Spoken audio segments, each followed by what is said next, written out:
Ganito ang napagsapit ng haring kaibig-ibig nang siya ay managinip isang gabing naiidlip. Di umano'y si Don Juan, bunso niyang minamahal, ay nililo at pinatay ng dalawang tampalasan. Dahil dito'y nangayayat, naging parang gutot balat, naratay na't nababakas ang dating ng huling oras. Sa kalooban ng Diyos, may nakuhang manggagamot. Ito na nga ang nakatalos sa sakit ng haring bantog. May isang ibong maganda, ang pangalan ay Adarna. Pag narinig mong kumanta, sa sakit ay giginhawa. Kaya mahal na monarka, iyan po ang ipakuha. Gagaling ng walang sala, sa sakit mong dinadala. Si Don Pedro'y tumalima sa utos ng ama. Iginaya kapag daka, kabayong sasakyan niya. Sa masamang kapalaran, hindi sukat na asahan. Nang sumapit sa ibabaw, kabayo niya'y namatay. Sa masamang kapalaran, ang prinsipeng nakatagaling mahimasay, ang tabor na kabundukan. May namasdang punong kahoy, ang sanagay mayumungmong, sa nagtutubong narorooy, bukod tangi yaong dahon. Don Diego'y inantasang hanapin ang naparawal. Ang prinsipe di sumuway at noon di nagpaalam. Hindi niya nalalamang siya pala'y nakadatal sa jabor na sadyang pakay, dikit ay di ano lamang. Noon niya napagmalas ang puno ng piedras platas, dahot sangay kintab, ginto pati mga ugat. Nang ang gabi lumalim na, kalangitan ay maaya, si Don Diego na mahinga sa batong dooy nakita. Sa upoy di natagalan, ang prinsipeng naghihintay, ibong Adarne dumatal mula sa malayong bayan. Sa lambing ng mga awit, ang prinsipeng nakikinig, mga matay napipigit, nakalimot at sa daigdig. Matapos ang pagkukomplas, ang Adarna ay nagbawas. Si Don Diego'y nasa tapat, inabot ng mga patak. Katulad din ni Don Pedro, siya'y biglang naging bato, pagkatabi at inamoy mga puntod na may multo. Nainip sa kakahintay ang berba niyang kaharian. Amay hindi mapalagay, lumubha ang pakiramdam. Ama ko iyong tulutan, ang bunso ko'y magpapaalam, at ang hanap naman ng iyong paggamit. Di gumamit ng kabayo sa paglalakbay na ito. Tumalagay ng totoo sa hirap na matatamo. Dooy kanyang natagpuan isang matandang sugatan.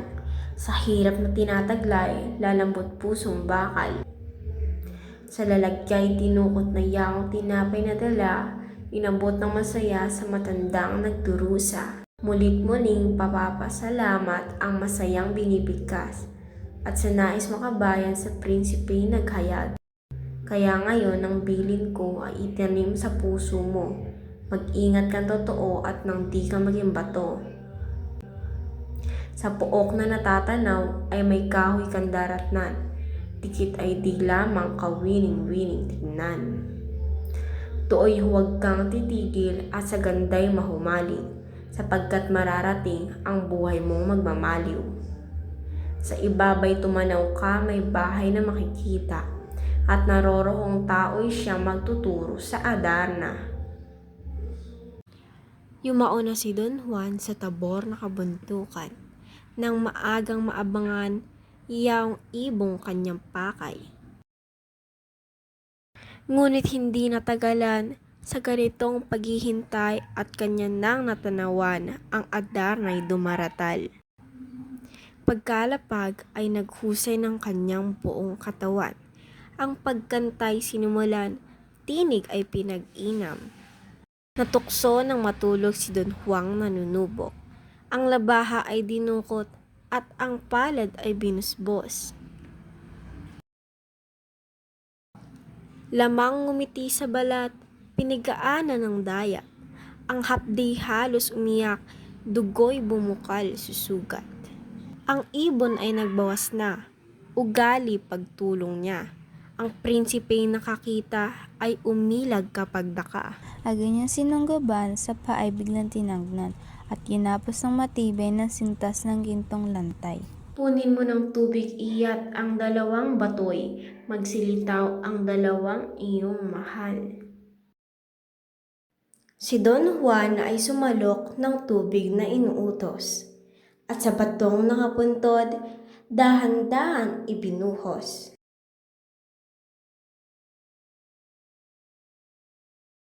Kaya ngayon ang magaling, si Don Juan ay patayin. Kung patay na iiwan natin, ang Adarna na may dalhin. Inumog na si Don Juan na di naman lumalaban. Suntok, tadyak sa katawan, kung dumapoy walang patlang. Sa palasyo nang dumating ang magkapatid na taksil, sa amay agad na nagturing. Ang Adarna ay dala namin. Ito baga ang Adarna? Naitanong sa dalawa. Kung ito ngay alam, bagat pagkapangat pala niya. Iboy ayaw ring kumanta, pagkat di naramdam niyang yaong may-ari sa kanya sa palasyo ay wala. Samantalang sa palasyo, pangyayari ay ganito. Si Don Juan lugong-lugo, gagapang-gapang sa damo. O, birhing inang marilag, tanggulan ng nasa hirap. Kahabagan di man dapat, ang aliping kapuspalad. Di ko maubos, isiping kapatid ko ay nagtaksil. Kung sa ibon po ang dahil, kanilatnat di na akin. Sa libis ng isang bundok, may matandang sa susulpot. Mahina't uugod-ugod, sa prinsipe ay dumulog. Ang salanta at lamog, na katawan ay hinagod, sugat at lamang nalasog, pinaglalagyan ng gamot.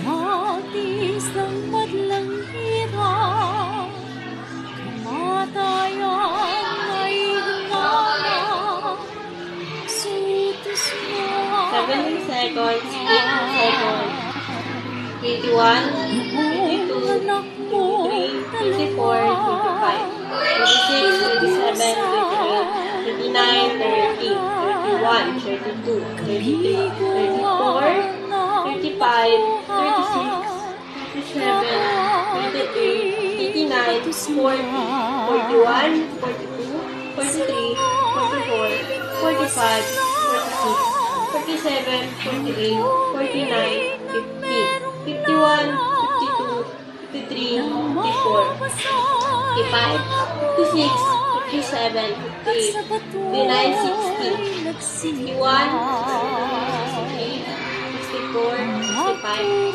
67, 68, 69, 70, 71, 72, 73, 74, 75, 76,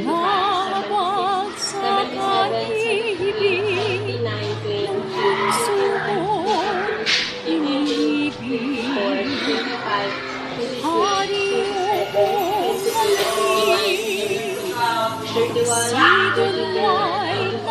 79, 20,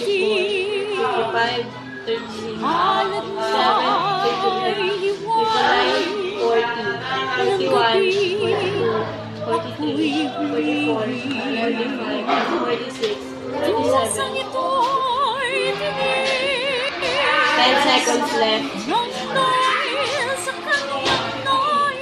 Time 56. 2 minutes. ay huwag kang kakalahin. Nang pawi silang tatlo, dito ako sa iyong reyno. 7 seconds. 8 na seconds.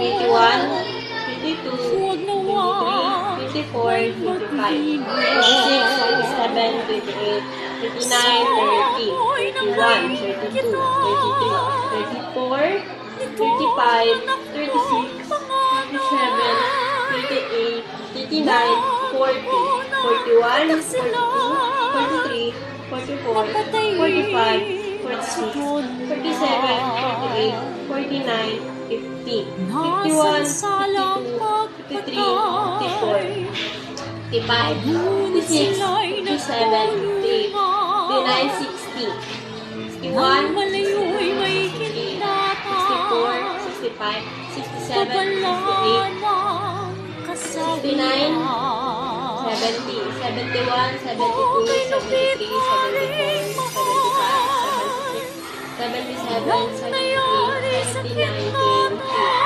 81, 82, 23, 24, 25, 26, 27, 28, 29, 30, 31, 32, 33, 34, 35, 36, 37, 38, 39, 40, 41, 42, 43, 44, 45, 46, 47.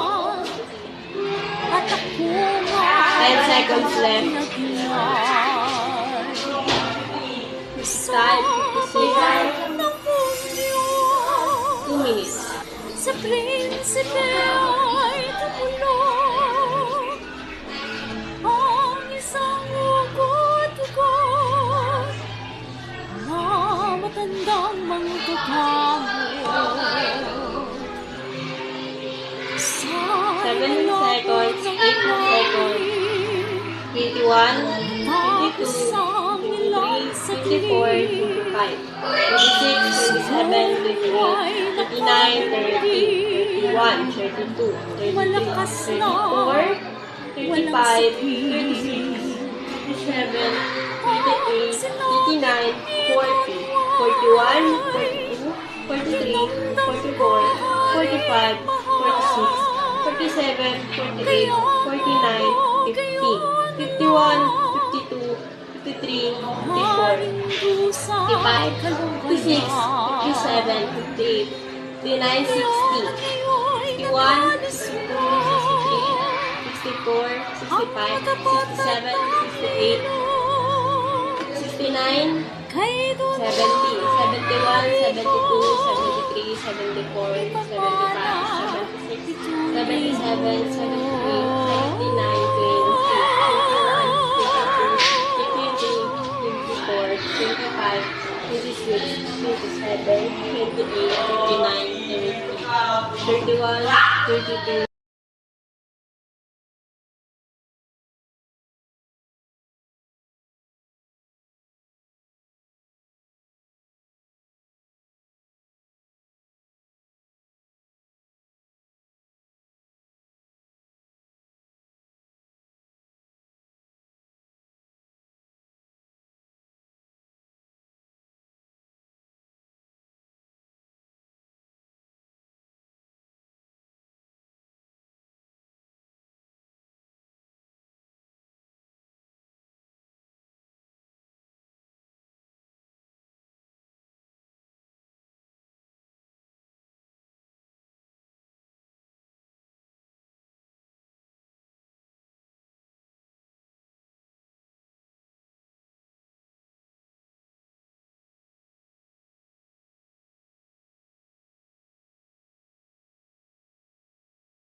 Pagkat di na makatiis, natimpiin ang pag-ibig. Ninakaw na yaong damit ng prinsesang sakdal-dikit. Huwag ko pong maging sala. Ang sa damit mo'y paghuwa. Ugali ng may pagsintang. Maging pang-ahas ng sapita. Kaya mahal na prinsesa, kung ako po'y nagkasala, hintay ngayon ang parusa, nang sa iyo'y may pagsinta. Iyong natatanaw, mga batong nakahanay, ang lahat ng taong tunay na pawang naparusahan. Pagkat kita'y iniibig, pag-ibig ko'y hanggang langit. Don Juan, hindi ko nais mabilang ka sa naamis. Sakaling anyayahat kang sa palasyo'y manhik muna. Pasalamat sa anyaya't paunlakay huwag sana. Upang siya'y maniwalang marangal ang iyong nasa. Sa kanya'y ipahalata, sa utos ay nakahanda. Ano man ang iaatas, tanggapin mo aking liyag. Hindi ikaw ang tutupad, kundi akong kanyang anak. Kaya lahat ng bilin ko ay itanim sa loob mo. Ingatan huwag mo buyo, sakay amang silot tukso. Ang naglapat ng parusa ay ang haring aking ama. Pabang inengkanto niyan, diyan na ang napatira.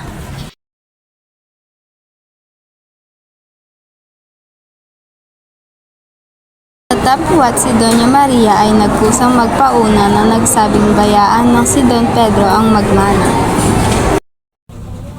May sarili si Don Juan, aniya sa kanyang biyenan, kami po ay hinihintay sa kay amang kaharian. Tungan si Don Pedro, nagputong ay arsobispo, binigay pati setro at naghari na sa reyno. Matapos ang kasayahan, si Doña Maria at Don Juan nagbalik sa kahariang pugad nila ng suyuan.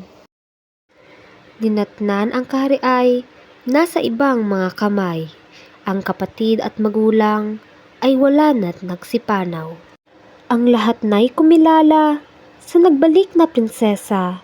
Kung ang hari yumao na, sila naman ay may reyna. Pintungan ng korona't si Don Juan ay hari na, at sa ulo ng prinsesa'y marikit na diadema. Sa kamay ng bagong hari, kaayusay na malagi, sinusunod niyang tangi, ang lahat ay walang hindi.